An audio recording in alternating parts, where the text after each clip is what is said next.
Okay, so this was not the video plan for today, but we're just gonna do it.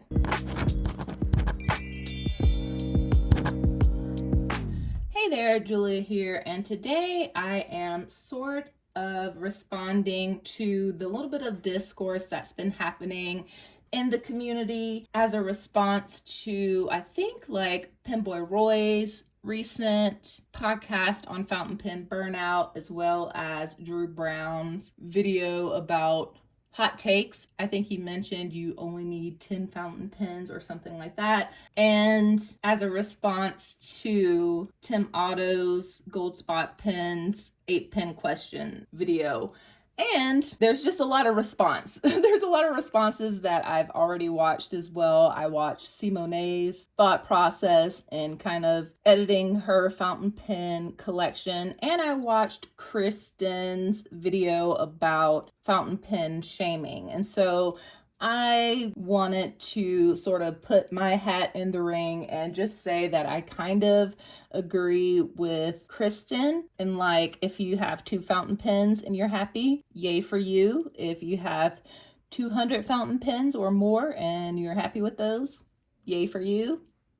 Ain't none of my business, do you? But I also was inspired by Simona's video where she just went through her fountain pens and kind of hypothetically did like a 10-pen collection. And so I thought it would be fun to kind of do the same, but looking at it from like the Tim Otto, is his name Tim? I am so sorry. The guy from Gold Spot, looking at his system with 10 fountain pens and then like a little cup of throw around pens. And so I'm going to try that here. I am not getting rid of any fountain pens for real, unless you see them for sale somewhere. But as far as this video goes, I am not getting rid of any of these pens. This is just for fun. And I have no idea what's going to happen here. I just thought it'd be fun to show my thought process if I were to whittle everything down. So I think the first thing that I think about when whittling down the collection is sentimental pens. And for the sake of this, they're not going to count. For those, are they in here? Yes, some of them are in here.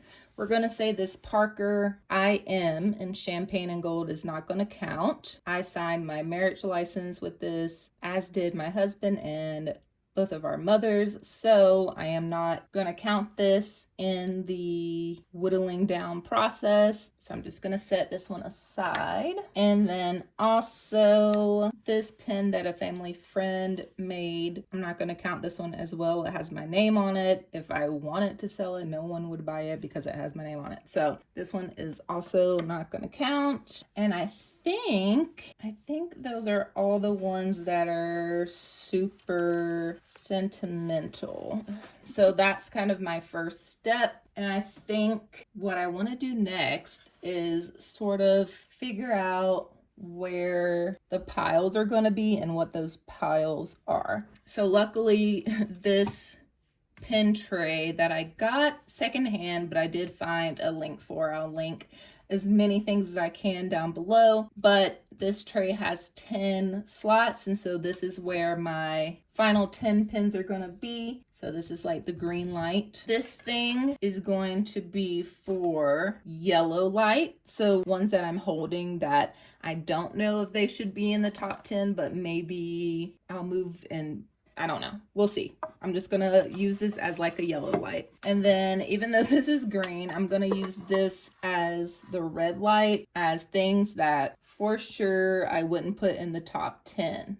And I may need more room than this. But for now, that's what we're doing. And then I have my little cup of knockaround pens that I will keep over here as well. And they already have some in there, so I feel like I should go ahead and go through these first. So I have the Pilot Kakuno. I can't say no to that. I love that pen. Great beginner pen, especially paired with the Pilot Con 70. I still will ink that one up from time to time. This one, maybe this should be okay. I'm gonna already switch around things. So this is gonna be the red. Like, I'm not gonna keep these. And then we'll do the hold in the Esterbrook little Toyo box here. Okay, so Jin Hao, the Arch and Olive, easily. This Ferris Wheel Press carousel pen, like any other time, I think I would say like, no, easily put it in here. But I recently did a grind myself on this pen, and it's kind of a tight stub, kind of an imperial nib, if you know that one from Kirk Spear, a little bit like that, and I've really been enjoying it. So I'm actually gonna stick this one in the cup. One more thing about the cup, I'm gonna try to just keep it in this smaller section, but we shall see. This dollar pen can go in there. The Jin Hao pen can go. The Pilot Metropolitan. This one has a fun nib on it. The calligraphy nib, which is basically a stub. I'm gonna hold it because if I did say yes, it would go in the cup, but I want to make sure that there's nothing else I want to go in the cup. So we're gonna hold that. Okay, so the next thing I kind of think about when whittling down the collection is getting rid of doubles. And we have quite a few of those. Let's see. I have 4 Kavekos. Oh boy. So I just got this one. It's a double broad, not super attached to it. Oh boy. I really like this lavender one. Okay, so this one's my first fountain pen though, and I really love the color of this one. Okay, there will be other green pens. So I'm gonna stick that one there. If this wasn't my first fountain pen, then I don't know if I would feel like I do about it. So we're put in there. We're gonna keep this one. I think that one can be a cup pen. Oh boy, we're not there yet. All the doubles. All the doubles. We don't need to talk about the Esterbrook yet. Okay, there's quite a few in here. I'm scared. The vanishing points. Do we count the vanishing point and the Decimo as separate, or do we count them as the same? Okay, of my vanishing points, and I feel like I have to have a vanishing point in the 10. And we're not talking about nibs on here because I could, in theory, switch out nibs or whatever. I really like this one. I really like the color on this. And I just got this one, haven't even used it. It's a broad. Okay. I'm gonna go for this matte green one. That's my baby. And so the rest of these would go here. Twisbees. Oh my god. I'm just staring at them. How do you even pick? Look how pretty they look all together. So my first gut feeling is the Creme, probably just because it has a fine nib and is super great. But I also really like that one. And okay, so this is a mess. This one I feel like I can put more colors in. But does it count as a cup pen? We'll see. We'll put it in a cup pen as right now. I feel like I would be fine just throwing a Twisbee in my bag.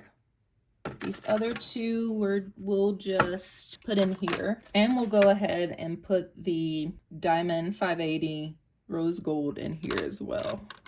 Okay. Moving on to other doubles. Ugh. What is this video? I'm already like, I'm feeling like I'm getting rid of them for real, but I'm really not. But even the thought, okay, we have 3 Leonardos in here. Oh boy, and they all feel super meaningful. Like I got this one in the Netherlands and Annabelle hooked it up for me. I got these two in Italy. So I just gotta look at them and see which one I like the best body-wise, maybe. Okay, so this one, probably my least favorite body-wise. This one I just really like it. And I love like burgundy inks, and think of ox blood in here, rider's blood, wearing gold metamorphosis. Oh, there's just so many. Okay. This one I like, but I have been, oh my God, I cannot get it out. I haven't found a good match for it yet. The dark browns do look good in here. I'm gonna go with the plum, and I am gonna put it in the top 10. So then we're down to the Lamy Safari Light pens. I know this is a Lamy LX and this is a Lamy Safari, but I mean, honestly, they're not that different. I like this color more. And we already have the Twisby Creme. And I am going to put this in the cup for now. So we're going to say goodbye to the Lamy Safari. Pelicans, the Pelicans, my babies. Literally. I mean, there is something special about the M1000. Look at that crazy nib. It writes beautifully on the reverse. It's a little bit softer than the Pelican M800 and M600. So just because of that, I'm going to go with the Pelican M1000 and put it in the top 10. These, oh boy. I'm going to put both of these in the hold just in case. Just in case we have some extra room and we might come back to that. So those are all the doubles in there. The Esterbrook doubles are just so cruel. So cruel to pick from these because at least one is going in the top 10, I think. But which one? I gotta think about the nibs as well because they are interchangeable. And so I'm mostly looking at the body here and I cannot choose. Seriously. Okay, so we're gonna come back. We're gonna come back to the Esterbrook's because I'm just staring at them like nothing is computing.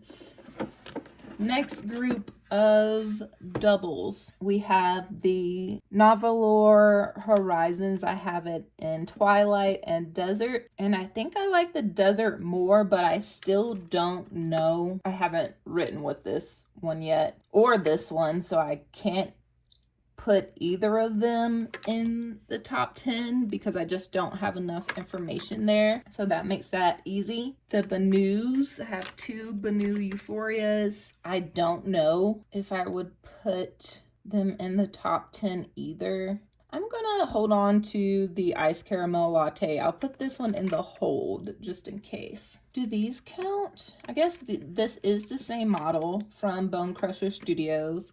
This is the Velma model, and I have two of those. And this one I think would go in my top 10. I call this my wedding dress pen, and I've shown it quite a few times on the channel. And I just love this. I love this pen. I think it's so pretty. The blank is by Stormwind's blank, and I think it's called Ghost Wing. But yeah, this one is going in the top 10. Okay, and then we got to get back to these Esterbrooks. I am sad. I am already at 4 pins, and this Esterbrook is going to be 5. This is how I know I can't do this. I'm already sad. I'm already sad. Look at these. Okay, so just trying to be like, which ones aren't going to be in the top? As much as I love this peacock. Okay, not the peacock. Not the white. Brr. Okay. I'm thinking about how versatile the body is for inks. So for this one, you get red, you can use orange, yellow, green, blue, purple. So basically the whole rainbow. Cool. That helps me none because so can this one as well. Of these two, which body do I like more? It's ridiculous. This is ridiculous. Oh yeah, I don't have nibs in them right now. I just love this little section. Okay. So there. These two.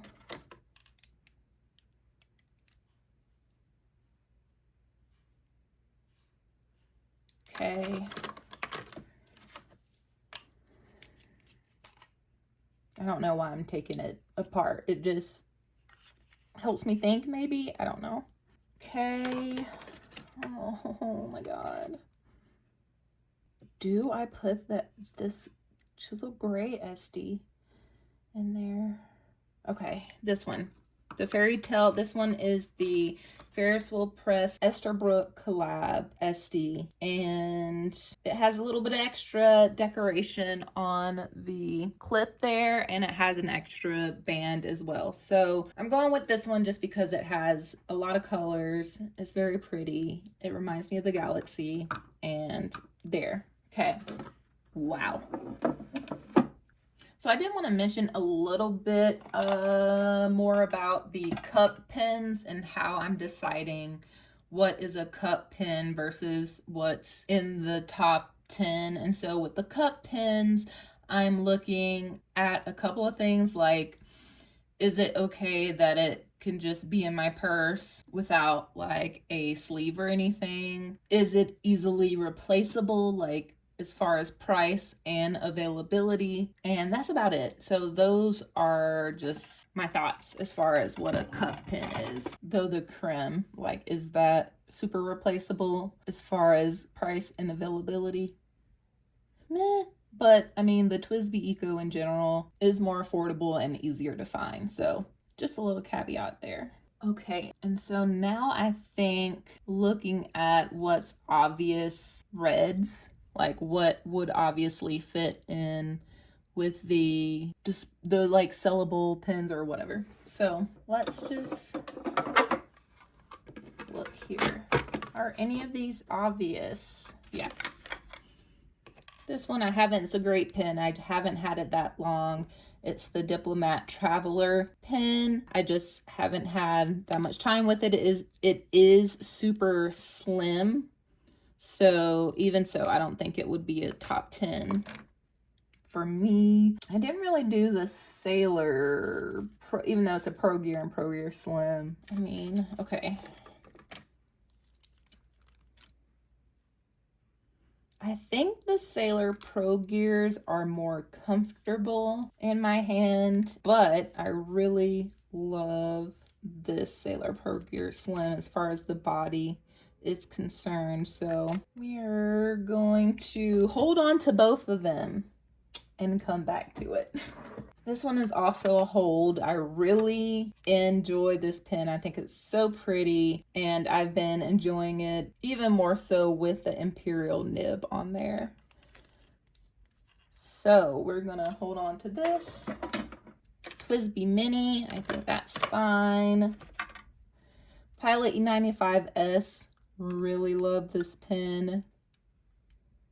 It was my first gold nib pen. I love the like inlaid nib. Oh boy, it's nice and bouncy. We're gonna put this in the hold too. I'm gonna put it in the hold. I forgot that there are other pens in this. Oh no.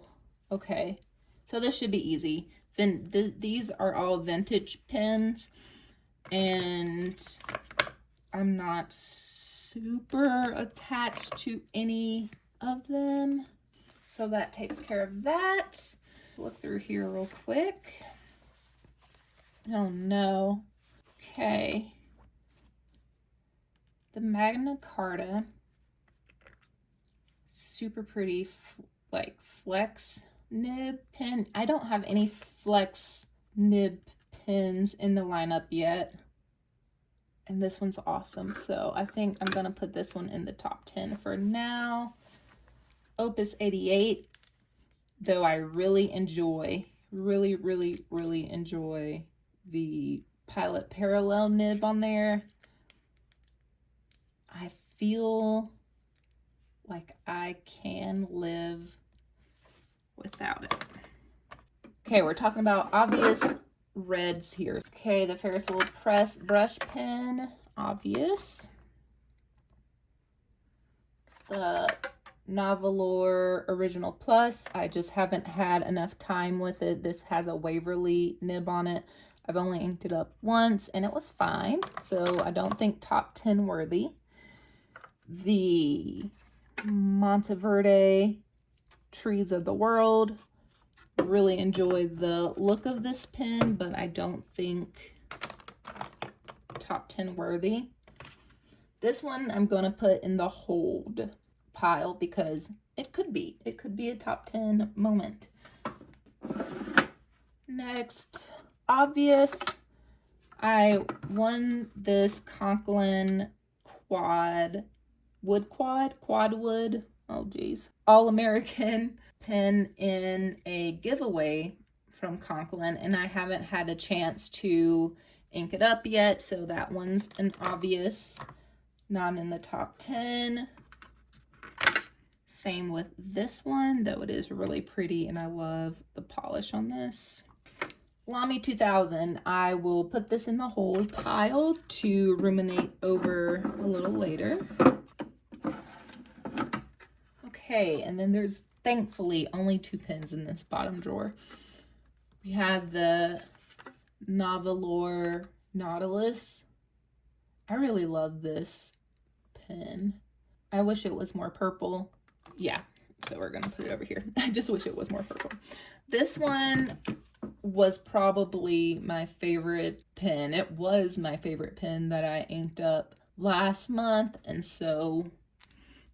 it really left an impression, and so I'm gonna put it in the top 10 for now. That only leaves me with 3. I'm gonna move these out of the way and kind of hop over to the holds. Oh, this is gonna be a mess. Okay, and there's 3 slots left. Is there any more room in the cup? Okay, we only have 1 more cup pen, and I think that the Pilot Metropolitan can fit in there. Yes, barely. There's no more room in there. So there's our cup pens. There's 6 in there. Okay, and then none of these would qualify for cup pens anyways, because they're not more affordable or easily replaceable. Okay, my first feeling, I have no first feeling, is we gotta do something with these sailors. Let me post it. This one,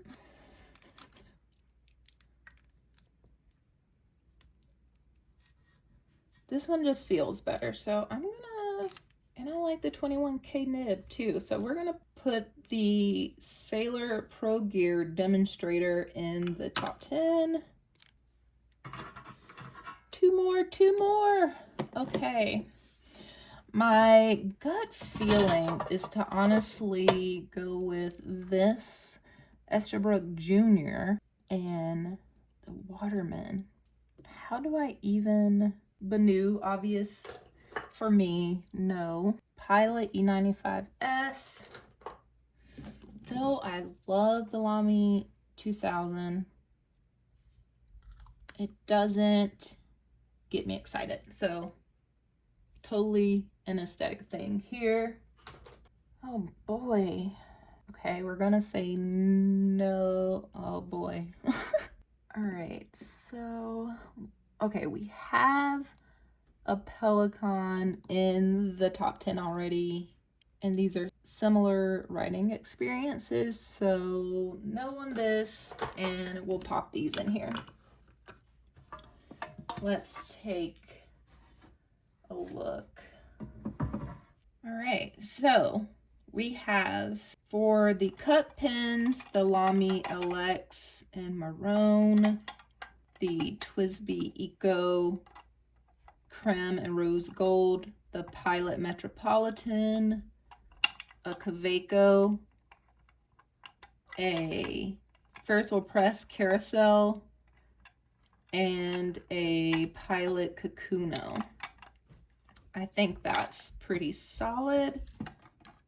And then for our 10, we have the Pilot Vanishing Point in matte green, Leonardo Memento Zero in this plum color, Pelican M1000, the Bone Crusher 7 Studios Velma model, Esterbrook SD, and this is the collaboration with Ferris Wheel Press, the Magna Carta M600, and this one has a flex nib, so that gives us our flex. This is the Wildflowers model from Tailored Pen Company. This one does have a Yovo 6 nib, so it is swappable. The Sailor Pro Gear demonstrator, a Waterman Corinne in the Marine Amber, and the Esterbrook Jr. in Fantasia with an Imperial nib. So I feel like this is a very diverse pick. I have some pocket pens, I have some higher end ones, I have some quick draws,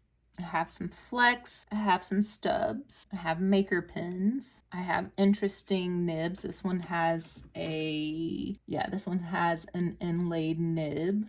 So we have some interesting designed nibs. I think I feel good about this. I got it down to 16. That's wild.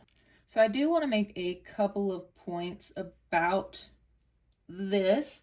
I do want to say that I am super stoked with my collection. And this is, again, a super hypothetical situation. And my why for doing this is just to have some fun and really assess my collection and just see what my favorites are. Just look at what I have in a new way. So this has been really fun. I really like the look of this, but I could never get rid of some of these that I put by the wayside today. Like, no. But I hope you guys enjoyed watching me agonize through this. Let me know what you think of my choices here.